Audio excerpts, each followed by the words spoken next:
In the frozen darkness of December 1944, as American soldiers celebrated what they thought would be their last Christmas before victory, death came screaming through the fog-choked forests of the Ardennes. German tanks, like iron monsters awakened from a terrible sleep, smashed through the snow-covered lines, catching the mightiest army on Earth completely by surprise. Generals scrambled, commanders panicked, and seasoned troops ran in confusion as the Nazi war machine launched its final desperate gamble to change the fate of World War II. In rooms filled with maps and worried faces, the supreme commanders of the Allied forces stared at reports that seemed impossible to believe. The war that everyone thought was nearly won had suddenly turned into a nightmare. Communication lines went dead, entire divisions vanished into the winter mist, and the question on everyone's lips was simple and terrifying. Who could possibly stop this? Yet while chaos reigned and experienced military minds struggled to comprehend what was happening, one man stood ready. One general already had his plans prepared, his troops positioned, and his answer delivered before the question was even fully asked. His name was George S. George Smith Patton Jr. did not stumble into greatness by accident or luck. From the earliest moments of his childhood in the Golden Hills of California, he carried inside himself an absolute certainty that history had chosen him for something extraordinary.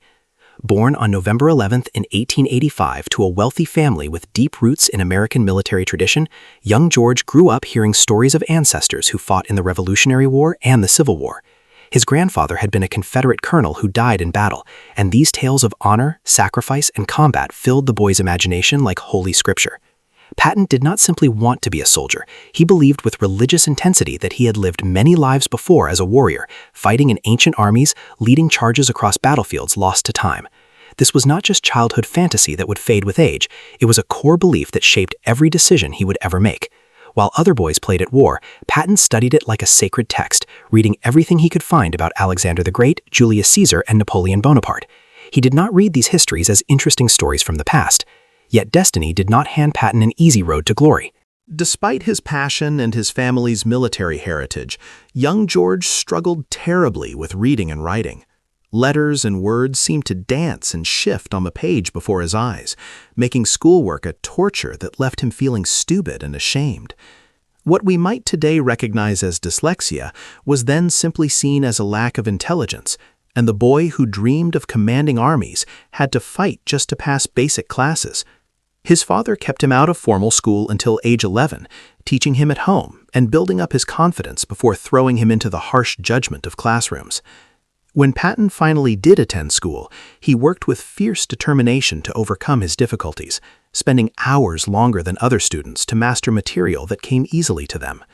This early struggle taught him something that would prove invaluable in the years to come, that willpower and determination could overcome obstacles that seemed impossible, that giving up was simply not an option, and that the appearance of a situation was not always its reality. When Patton entered the Virginia Military Institute and then won an appointment to West Point, he brought with him this burning conviction that war was his purpose and his destiny. At the military academy, he was not the most naturally gifted student, and he struggled so much with mathematics that he had to repeat his first year. But he threw himself into the physical and martial aspects of training with an intensity that bordered on obsession. He studied swordsmanship until his hands bled, practiced riding until he became one of the finest horsemen in the academy, and memorized military regulations and tactics with the dedication of a monk learning scripture. Patton graduated in 1909, not at the top of his class, but with something more valuable than high grades. He had forged himself into a weapon, sharpening his mind and body for the war he knew was coming, even though the world around him was at peace. He represented the United States in the 1912 Stockholm Olympics, competing in the modern pentathlon, which tested shooting, swimming, fencing, riding, and running. When World War I exploded across Europe in 1914, Patton watched from America with frustration burning in his chest like a fire. Here was the great conflict he had been preparing for his entire life, and his country remained neutral, sitting safely across the ocean, while warriors proved themselves in the mud and blood of France. For nearly 3 years he had to wait, drilling troops and performing routine duties while the greatest war in history raged without him. But when America finally entered the conflict in 1917, Patton immediately volunteered for the most dangerous duty he could find.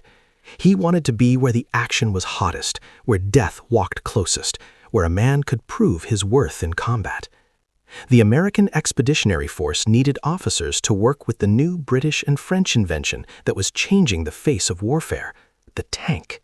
These massive, slow, unreliable machines were unlike anything the world had seen before, moving fortresses that could cross trenches and break through barbed wire while protecting the men inside from machine gun fire. Most officers saw tanks as interesting but limited weapons, useful perhaps in specific situations, but not the future of warfare. Patton saw something different. Patton threw himself into learning everything about these new machines with the same obsessive focus he had brought to every challenge in his life. He traveled to the French tank school, climbed inside the hot, cramped, deafening interiors of the early tanks, learned how they worked, how they broke down, and how they could be used in battle. More importantly, he thought deeply about tactics, about how these metal beasts should be employed not just as individual weapons, but as coordinated units working together. He wrote papers and reports about tank doctrine, about how tanks should operate with infantry and artillery, about how they needed to concentrate their force at weak points rather than spreading out along the entire line. The ideas that would later make him famous as a master of armored warfare were born in these months of study and experimentation. When the American Army decided to create its own tank corps, Patton was placed in command of its training center, and he drove his men with relentless intensity. He did not just teach them to drive and shoot, he taught them to think of themselves as a new kind of warrior, the inheritors of the cavalry tradition, bold and aggressive and always attacking. That wound earned Patton the Distinguished Service Cross for heroism, but more importantly, his time in World War I gave him something that most officers never gained: actual combat experience leading armored forces in battle. When the war ended in November 1918, Patton had learned lessons written in fire and blood about how tanks should fight, how combined arms operations worked, and how speed and aggression could overwhelm a defensive position. He had also learned something else, something that most of his fellow officers failed to understand. He learned that preparation before battle was everything, that success came not from reacting to what the enemy did, but from anticipating it, from having plans ready before the situation developed, from training troops so thoroughly that they could execute complex maneuvers without hesitation. While other officers saw the end of World War I as the end of their combat experience, Patton saw it as the beginning of his education. The years after World War I were cruel to warriors like Patton, who believed that armies existed to fight. The world was exhausted by war, sickened by the slaughter of millions, determined to believe that the Great War had truly been the war to end all wars. The American military shrank dramatically, budgets were slashed, and ambitious officers found themselves stuck in peacetime routines with little chance for advancement or glory. The tank corps that Patton had helped build was disbanded, its vehicles sold for scrap or left to rust in storage yards, and Patton returned to the traditional cavalry, commanding horse soldiers at a time when the whole world seemed to be moving toward mechanization. For a man who lived and breathed for war, who believed his destiny was to command great armies and decisive battles, these years could have broken his spirit. Many officers did give up, settling into comfortable routine, counting the years until retirement, letting their skills and their passions slowly die from disuse. Patton refused to surrender to circumstances. He read constantly, devouring every book he could find on military history, studying campaigns from ancient times to the recent war, filling notebooks with observations and ideas. He studied Napoleon's campaigns in such detail that he could recite from memory the movements of divisions and corps across European battlefields more than a century old. He analyzed Alexander the Great's tactics, Caesar's logistics, Hannibal's strategy, always asking himself what these ancient masters could teach him about modern war. But Patton did not just read military history as an academic exercise. He read it as a warrior, studying the moves of grand masters, looking for patterns, principles, and ideas that transcended time and technology. He believed that while weapons changed, the fundamental nature of war remained constant, that courage and aggression and the willingness to take risks would always defeat caution and hesitation. He wrote articles and gave lectures arguing that the cavalry spirit, The tradition of rapid movement and shock action must be preserved, even as horses gave way to machines.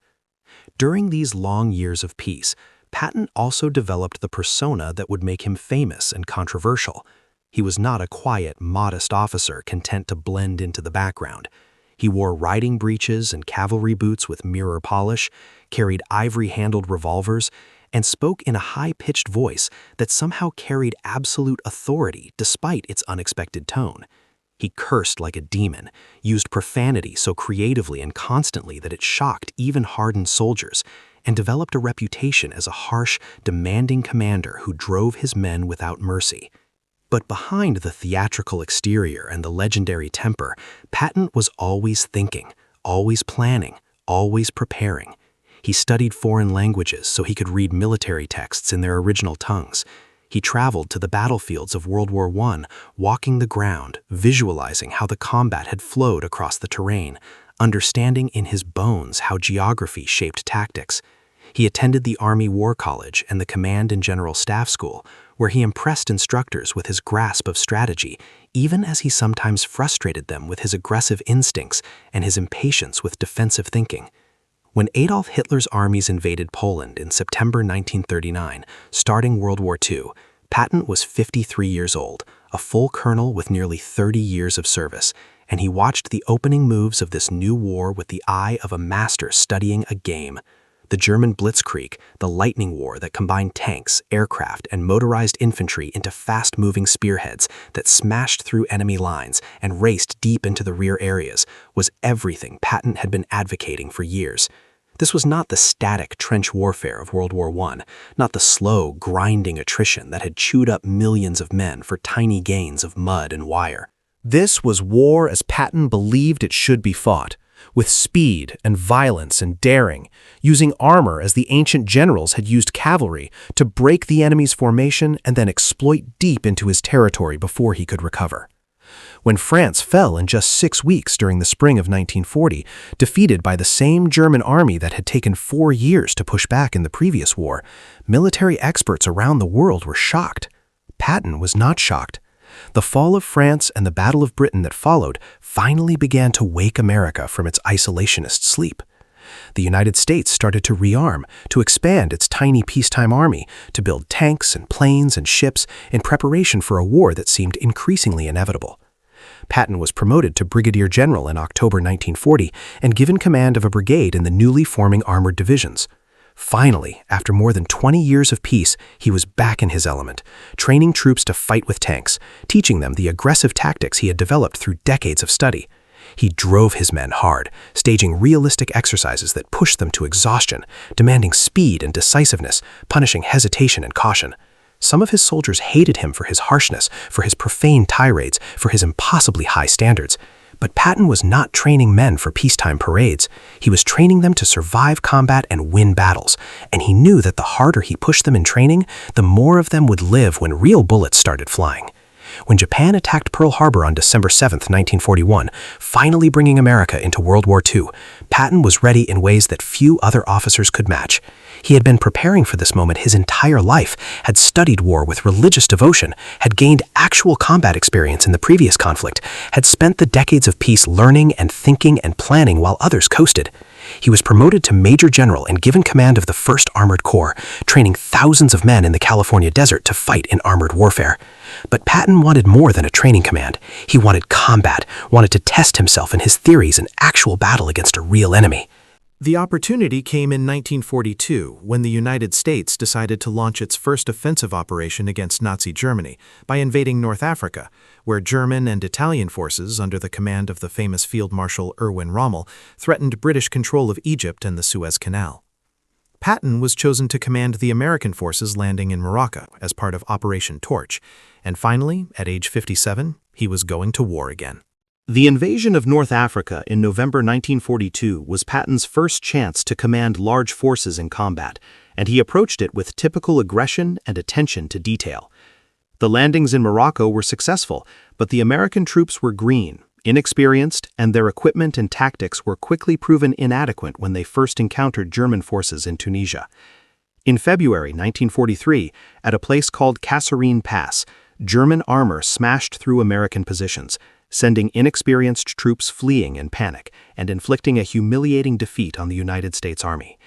It was a disaster that exposed how unprepared the Americans were to fight the veteran German army, and senior commanders knew they needed someone who could restore discipline, rebuild confidence, and teach these green troops how to be warriors. They turned to Patton. He was given command of the 2nd Corps, the battered American unit that had been mauled at Kasserine, and he arrived like a storm of fury and energy. Patton instituted strict discipline, demanding that every soldier wear his helmet and uniform properly, that military courtesy be observed at all times, that the entire army look like professionals rather than a mob of discouraged civilians in uniform.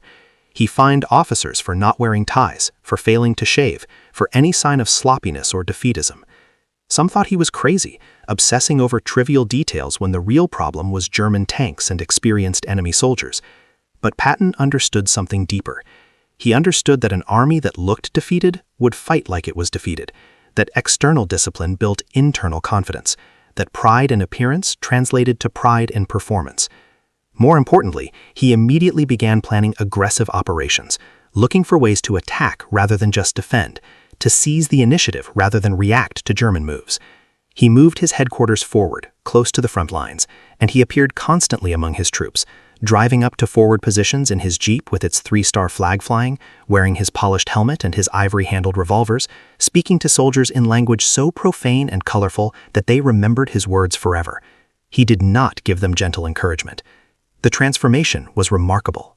Within weeks, the same units that had been beaten at Kasserine were attacking with confidence and aggression, pushing the Germans back, proving that American soldiers could fight and win when properly led and trained. Patton's success in North Africa made him famous, and when the campaign ended with the surrender of all Axis forces in Tunisia in May 1943, he was chosen to command the 7th Army for the invasion of Sicily. The Sicilian campaign in the summer of 1943 should have been Patton's greatest triumph. His 7th Army moved with incredible speed, driving across the island in a lightning campaign that captured the capital city of Palermo and then raced along the northern coast toward Messina, the strategic prize at the northeastern tip of Sicily. Patton drove his men mercilessly, demanding constant movement, always attacking, never giving the enemy time to rest or regroup, showing exactly how a master of mobile warfare could use speed and aggression to accomplish in days what cautious commanders would take weeks to achieve. But in the midst of this military success, Patton's temper and his harsh methods created a scandal that nearly ended his career. Visiting field hospitals, he encountered soldiers suffering from combat exhaustion, what we would today call post-traumatic stress disorder, but what was then often dismissed as cowardice or weakness. The slapping incidents became a massive scandal when reporters learned about them and brought them to the attention of Patton's superiors. General Dwight Eisenhower, the supreme commander of Allied forces in Europe, was furious. He needed Patton's military genius, but could not tolerate this kind of behavior, especially when it became public knowledge and created a storm of criticism in American newspapers. Eisenhower forced Patton to apologize publicly to the soldiers he had struck, to address the entire 7th Army and admit his mistake, to endure the humiliation of having his actions condemned by his superiors and the press. For a man of Patton's pride, this was almost unbearable. He had won brilliant victories in North Africa and Sicily, had proven his theories about armored warfare in actual combat, had transformed green troops into confident warriors, and now he was being treated like a criminal because he had been too harsh with soldiers he believed were shirking their duty. Many observers thought Patton's career was over, that Eisenhower would send him home in disgrace, that the slapping scandal had destroyed his chance to play a major role in the liberation of Europe. But Eisenhower made a calculated decision. So Patton was essentially benched, kept in Sicily, and then moved to England while other generals commanded the armies in the Italian campaign. For months he sat on the sidelines, attending planning meetings but having no troops to command, watching as D-Day approached and other officers prepared to lead the great invasion. It was torment for a man who lived for combat, who believed his destiny was to command armies in decisive battles, who saw the greatest military operation in history being prepared without him. But the Allied High Command found a use for Patton even in his disgrace. German intelligence knew of his reputation, considered him the most dangerous American commander, and the Allies deliberately used this to deceive the Germans about where the invasion would land. They created a phantom army called the First Army Group, supposedly commanded by Patton and stationed in southeastern England, directly across from Pas-de-Calais. German spies and reconnaissance aircraft were fed false information suggesting that this massive force would be the main invasion and that the Normandy landings on June 6, 1944, were just a diversion. The deception worked brilliantly, keeping strong German forces away from Normandy for weeks after D-Day, because Hitler and his generals believed that Patton and his Phantom Army would strike the real blow somewhere else. Finally, in late July 1944, after the Allied armies had broken out of the Normandy beachhead and begun pushing into the French countryside, Patton was given real command again. The Third Army was activated under his leadership, and within days of becoming operational, it began moving with the speed and aggression that was Patton's trademark. While other Allied armies ground forward slowly and methodically, Patton's Third Army exploded across France in a campaign of mobile warfare that amazed both friends and enemies. His tanks and motorized infantry drove south and then east, covering distances in days that the cautious planners had allocated weeks to achieve, liberating French cities, destroying German units, advancing so fast that supply lines struggled to keep up.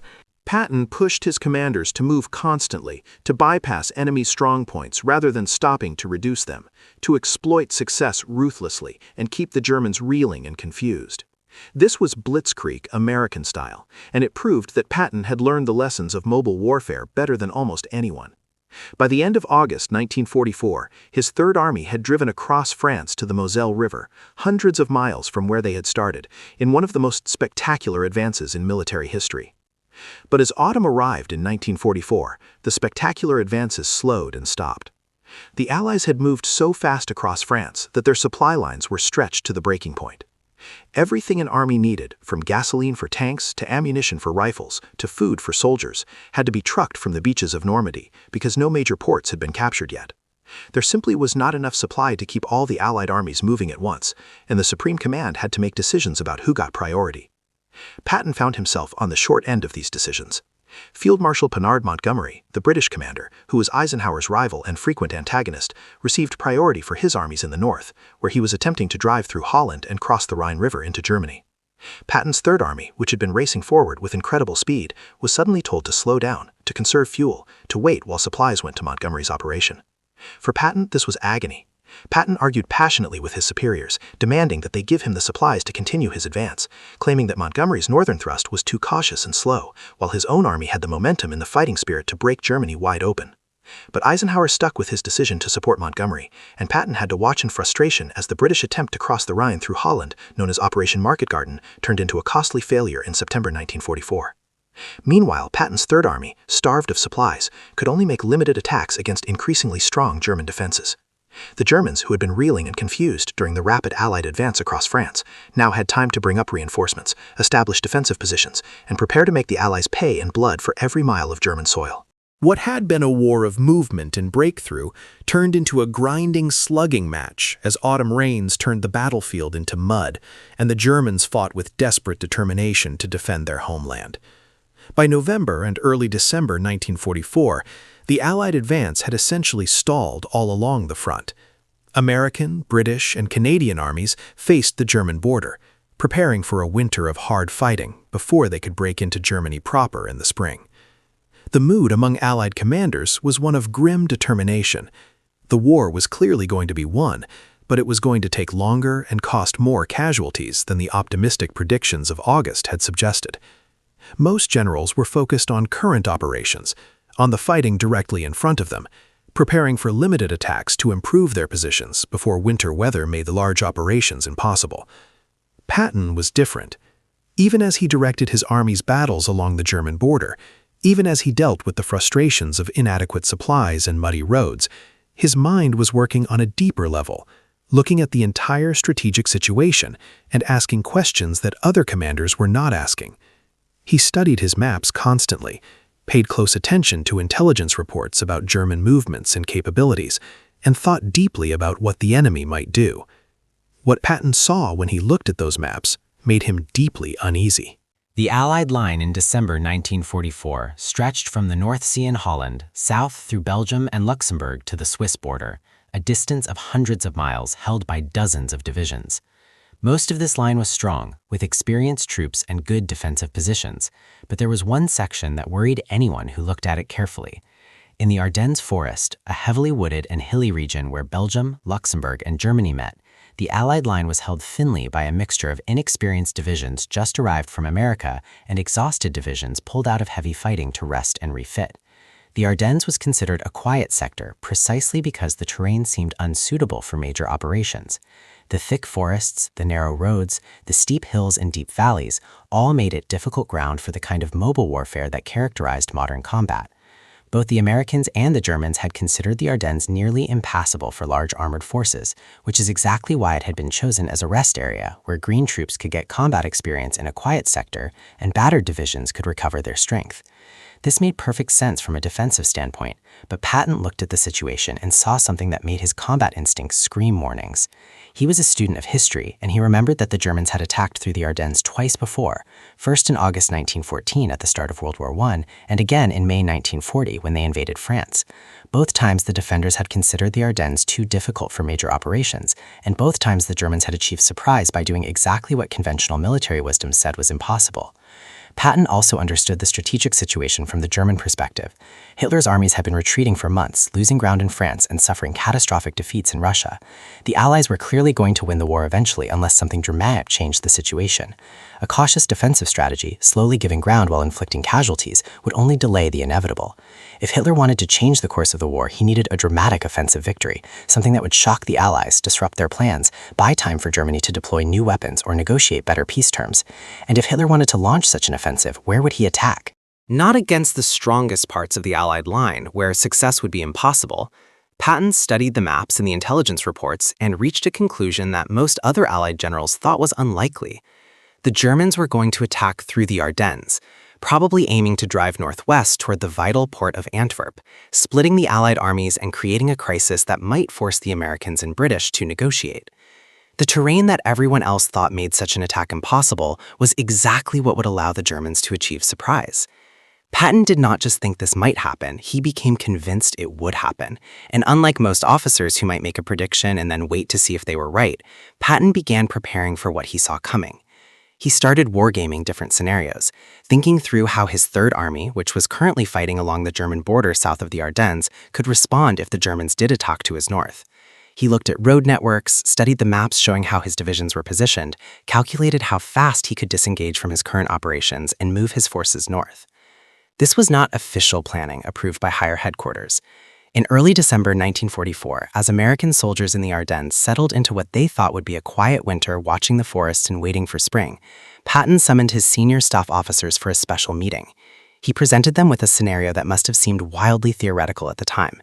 He said that the Germans were going to launch a major offensive through the Ardennes, that this attack would create a crisis requiring the Third Army to rapidly shift from its current operations and move north to counterattack the German penetration. He told his staff that they were going to wargame this scenario in detail, working out exactly how the Third Army would disengage from its current positions, turn 90 degrees north, and move to hit the flank of a German breakthrough. His staff officers must have wondered if their commander had lost his mind. The Third Army was actively engaged in combat operations along the German frontier. The Germans were defending, not preparing to attack. The Ardennes was a quiet sector that everyone agreed was unlikely to see major action. But Patton's staff had learned not to question their commander's instincts. If Patton said they needed to plan for something, they planned for it, even if it seemed crazy. So they spread out their maps and began the detailed work of operational planning. Which divisions would move first? Which roads would each unit use to avoid massive traffic jams as entire divisions tried to move on the same limited road network? How much notice would they need to pull units out of combat and start them moving north? Where would they attack once they reached the Ardennes area? What would be the axis of advance, the objectives, the coordination with other Allied forces? These were not simple questions. Moving an entire army of hundreds of thousands of men, thousands of vehicles, and all their supplies across a distance of 50 to 100 miles over winter roads while maintaining combat readiness was enormously complex. It required detailed planning about traffic control, fuel allocation, ammunition distribution, communication networks, and 1,000 other details that could mean the difference between a coordinated attack and a chaotic mess. On December 12th, just 4 days before the German attack actually began, Patton attended a meeting with General Omar Bradley, his immediate superior, and presented his belief that the Germans were going to attack in the Ardennes.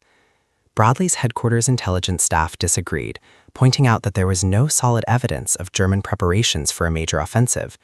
Radio traffic was normal, prisoner interrogations revealed nothing, aerial reconnaissance showed no massive buildup of forces. Everything seemed quiet in the Ardennes. Patton insisted that the attack was coming, that the Germans were capable of moving large forces in secret, that Hitler needed a dramatic success and would take risks to achieve it. Bradley was skeptical, but respected Patton's judgment enough to listen. Patton revealed that he had already done contingency planning, that his staff had worked out detailed operations orders for how the Third Army could respond. Bradley told him that such planning was fine, but warned him not to actually start moving any units without orders, not to pull troops out of the current operations based on a hunch about something that might not happen. On the morning of December 16, 1944, as dawn was still hours away, the frozen forests of the Ardennes erupted with the thunder of thousands of German artillery pieces firing simultaneously. Shells screamed through the darkness, exploding among American positions that had been quiet and peaceful just moments before. Then came the tanks, the dreaded German panzers that had conquered most of Europe, now committed in mass to one desperate offensive. Behind the tanks came elite infantry divisions, many of them veterans of the Russian front, hardened troops who had survived years of brutal warfare and knew their business. The attack hit the weak American line like a tsunami hitting a sandcastle. Communication lines were cut by the initial artillery barrage. Command posts were overrun before officers could fully understand what was happening. Entire regiments found themselves surrounded, cut off, fighting desperate battles in the darkness and confusion. The news reached Supreme Headquarters in Paris like a thunderbolt. Eisenhower and his staff had been completely surprised. The intelligence reports that had seen no signs of an impending attack were revealed as catastrophically wrong. The Germans had managed to concentrate 25 divisions, including 10 panzer divisions, with hundreds of tanks, in complete secrecy and launch them against the weakest part of the Allied line. Now those divisions were creating a massive bulge in the American front, pushing westward through snow and fog, overrunning supply dumps, capturing crossroads, creating chaos throughout the entire command structure. Within 2 days, the bulge was more than 40 miles deep, and German spearheads were approaching the Meuse River, halfway to Antwerp. American units were fighting desperately, sometimes holding key positions through sheer courage against overwhelming odds, but the overall situation was approaching disaster. Eisenhower called an emergency meeting of his senior commanders at Verdun, France, on December 19th to decide how to respond to the crisis. The mood in the room was grim. Eisenhower opened the meeting by telling his generals that the situation should be viewed as an opportunity rather than a disaster. The Germans had come out of their defensive positions and were now exposed to counterattack. If the Allies could stop the German advance and then hit the flanks of the Bulge, they could destroy the attacking forces and shorten the war. It was a brave speech, but everyone in the room knew that before they could think about destroying the German forces, they first had to stop the advance and stabilize the line. Eisenhower asked his commanders how quickly they could move forces to counterattack. The room fell silent. Moving large formations in winter through the chaos of a fluid battlefield while maintaining supply lines and coordination was incredibly difficult. Most of the generals began talking about what they might be able to do in a week, perhaps 10 days, if everything went well. Then Patton spoke up. In his high-pitched voice that always seemed incongruous coming from such a fierce warrior, he said he could attack in 2 days with 3 divisions. The room erupted. Eisenhower himself seemed stunned by Patton's claim. He asked if Patton was serious, if he really believed he could disengage 3 full divisions from active combat operations, move them up to 100 miles north over winter roads in 2 days, and launch a coordinated attack against the southern flank of the German penetration. Patton looked his supreme commander in the eye and said yes, he was absolutely serious. He had already done the planning. His staff had worked out the details. The orders were written and ready to go. All he needed was permission to execute, and he would have 3 divisions attacking in 48 hours. If Eisenhower wanted more divisions, Patton could have 6 divisions attacking within 4 days. The other generals in the room thought Patton was grandstanding, making impossible promises to look bold, or perhaps that he simply did not understand the enormous complexity of what he was proposing. Moving one division was a major undertaking. Moving 3 divisions simultaneously while maintaining combat capability was monumentally difficult. But Eisenhower knew Patton, knew his capabilities and his character. Patton was many things, some of them problematic, but he was not a liar and he was not a fool. If Patton said he could do something, he either could do it or would die trying. Eisenhower gave the order. Patton was to disengage the 4th Armored Division, the 26th Infantry Division, and the 80th Infantry Division from their current positions and move them north to attack toward Bastogne, a critical road junction in the southern part of the German Bulge that was surrounded by German forces that still held by the American 101st Airborne Division. The attack was to begin on December 22nd, just 3 days away. Not the 2 days Patton had promised, but still an incredibly ambitious timeline. As the meeting broke up, Patton went to a telephone and called his chief of staff, who was waiting at 3rd Army headquarters. It was the code phrase they had agreed upon, and it meant execute the contingency plans they had been preparing for 2 weeks. The operation that followed was a masterpiece of military planning and execution.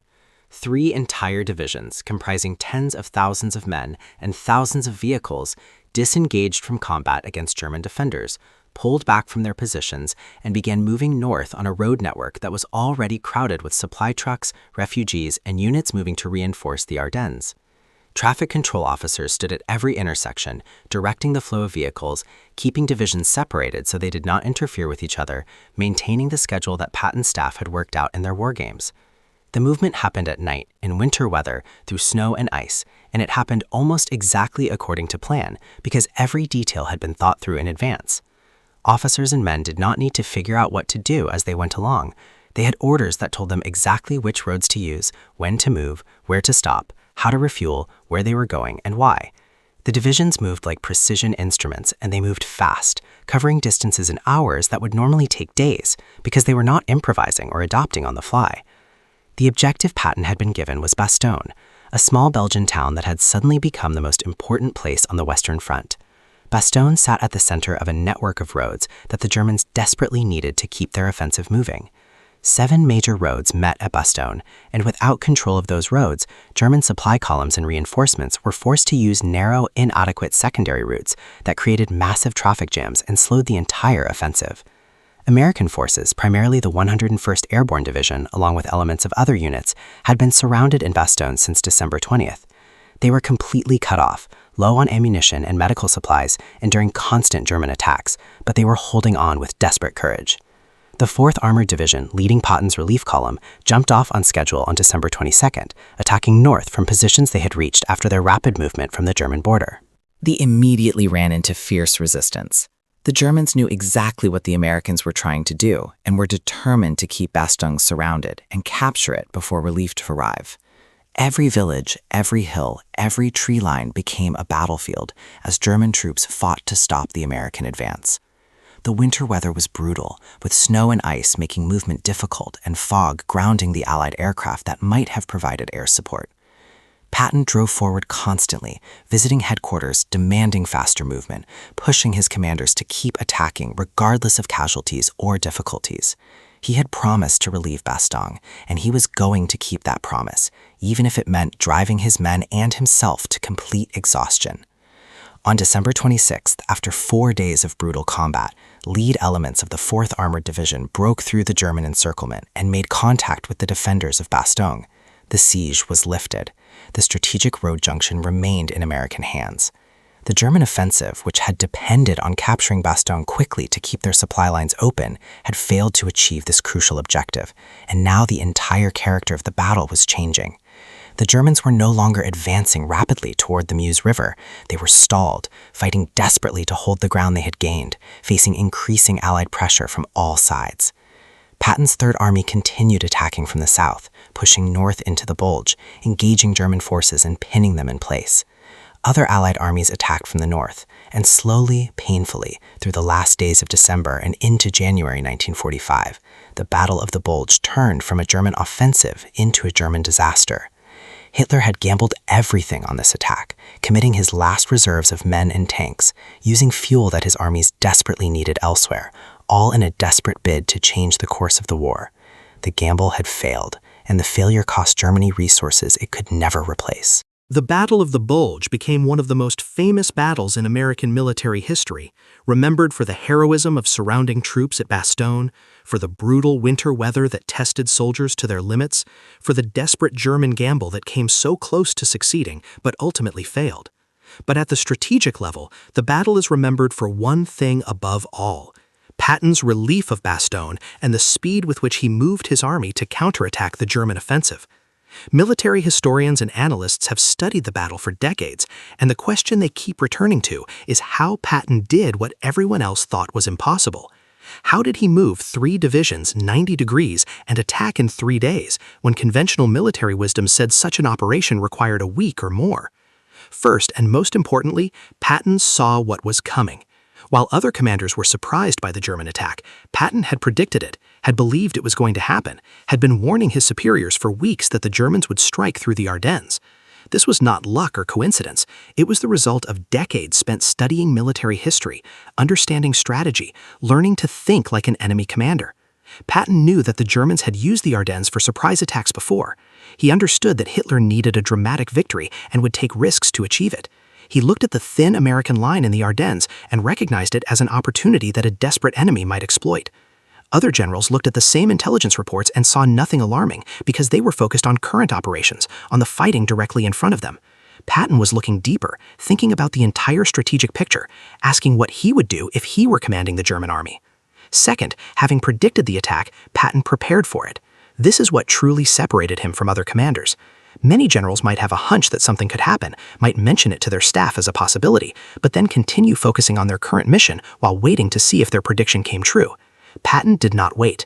He immediately began wargaming the scenario, working through the details of how his army would respond, developing specific plans with his staff. When the attack actually came, Patton did not need to start planning from scratch. He did not need to gather his staff and spend days working out which units would move where and when. He had already done that work. The plans were ready, the orders were written, the details were worked out. All he needed to do was give the code phrase and execute. This proactive preparation, this refusal to wait for events to develop before beginning to respond, was pure Patton. Third, Patton had trained his staff and his subordinate commanders to operate the way he operated.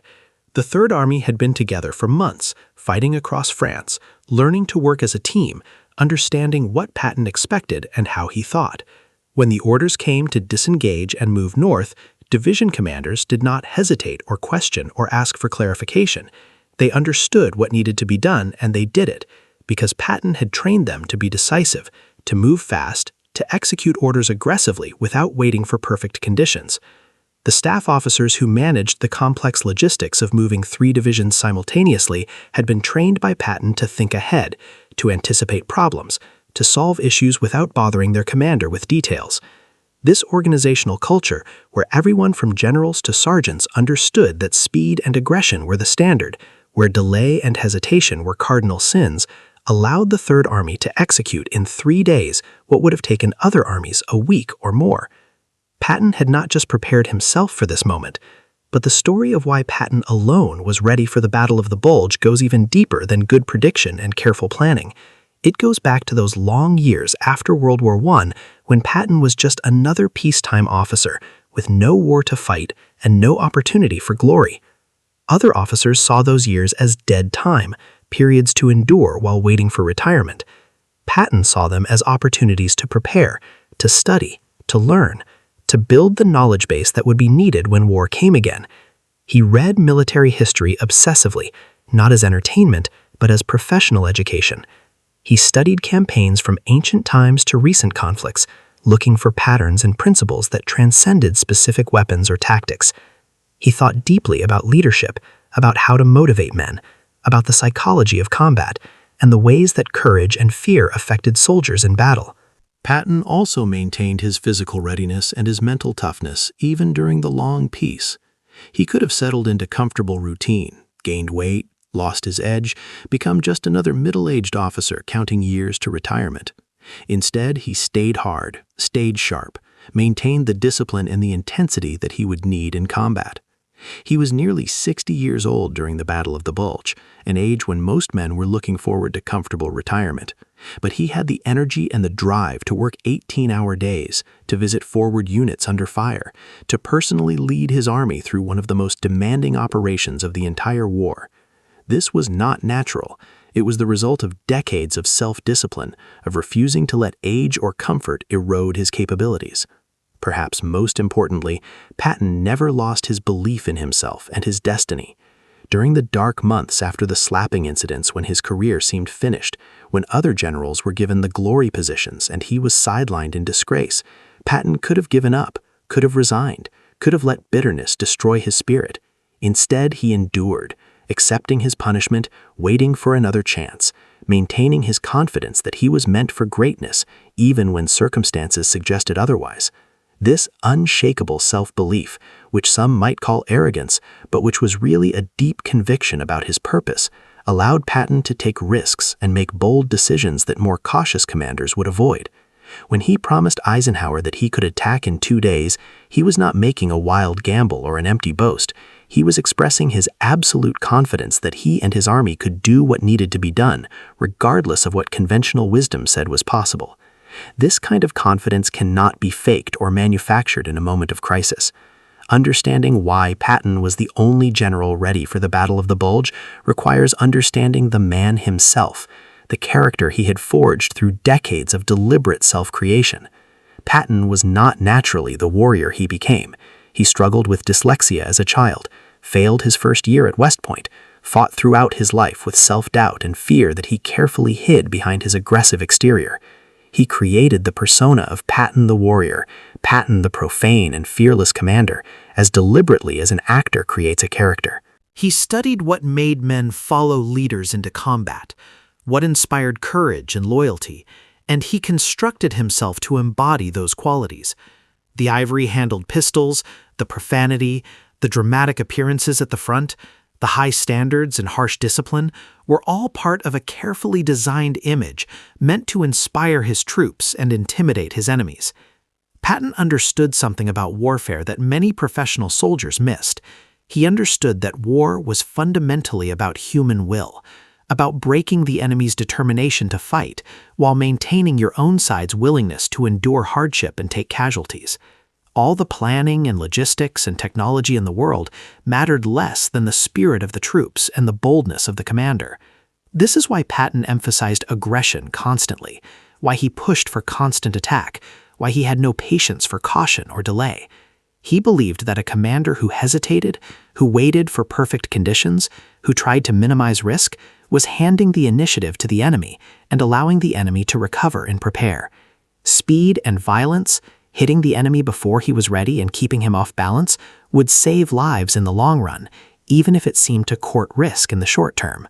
The tension between Patton's aggressive philosophy and the more cautious approach of other commanders created constant friction. Eisenhower and Bradley, Patton's superiors, often had to rein him in, to slow him down, to prevent him from taking risks they considered excessive. Patton chafed under these restrictions, believing that he could have ended the war months earlier if given freedom to operate as he wanted. There is no way to know if he was right, if his bold plans would have succeeded or would have led to disaster. What we do know is that when crisis came, when the situation demanded exactly the kind of bold, aggressive response that Patton specialized in, he was ready.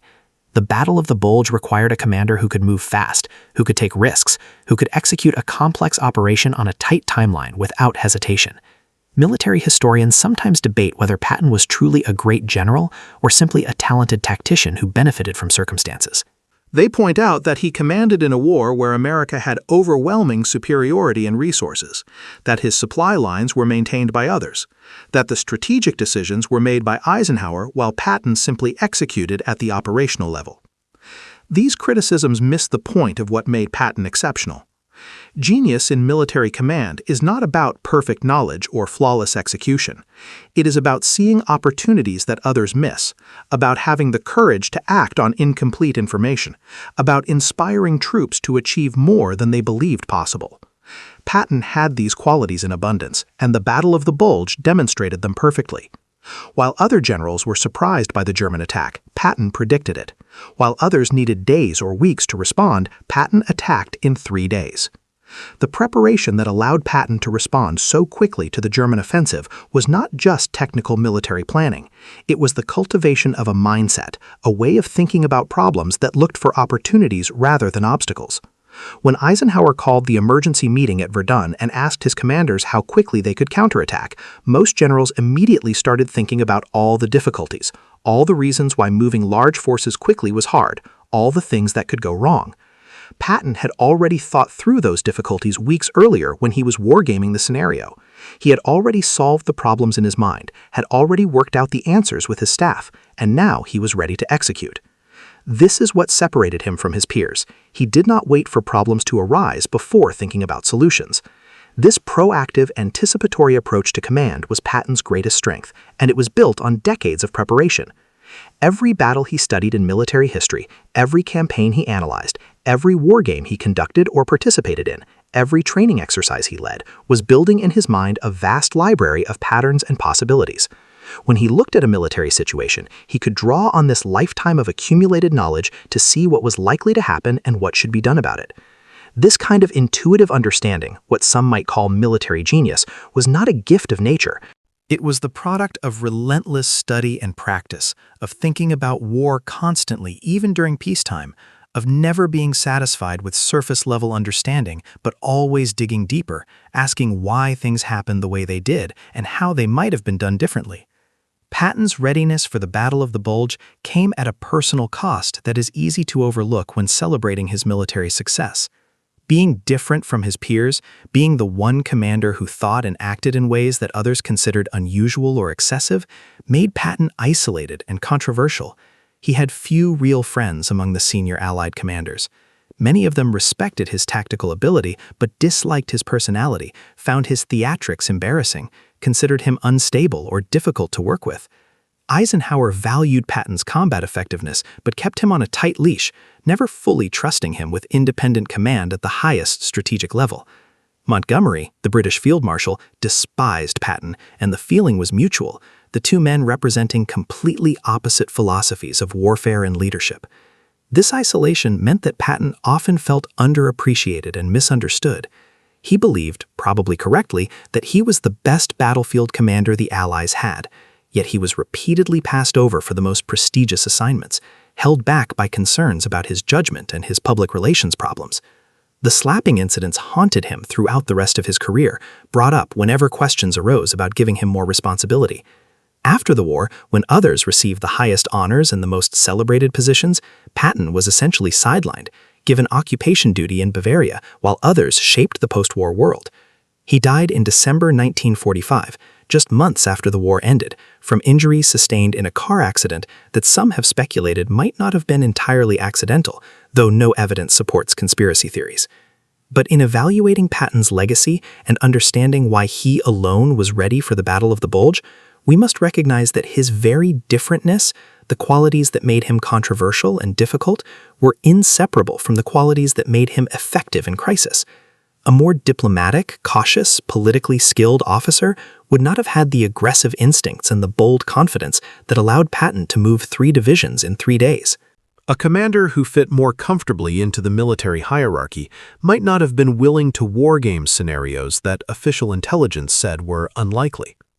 The same personality traits that created problems for Patton in peacetime and in stable military situations were exactly what made him invaluable when the situation demanded immediate, decisive action. You cannot have the strengths without the weaknesses. You cannot have the bold warrior without the difficult personality. Patton understood this about himself, accepted it, and lived with the consequences, believing that his destiny was to be a combat commander and that everything else was secondary to that calling. The story of Patton and the Battle of the Bulge offers lessons that extend far beyond military history. At its core, this is a story about the power of preparation, about what becomes possible when someone dedicates themselves completely to mastering their craft over decades rather than just going through the motions of a career. Patton was ready for the Battle of the Bulge because he had been preparing for that moment, or moments like it, for 40 years. He had studied when others relaxed. He had trained his mind and body when others accepted comfortable routine. He had thought deeply about his profession when others were satisfied with surface-level competence.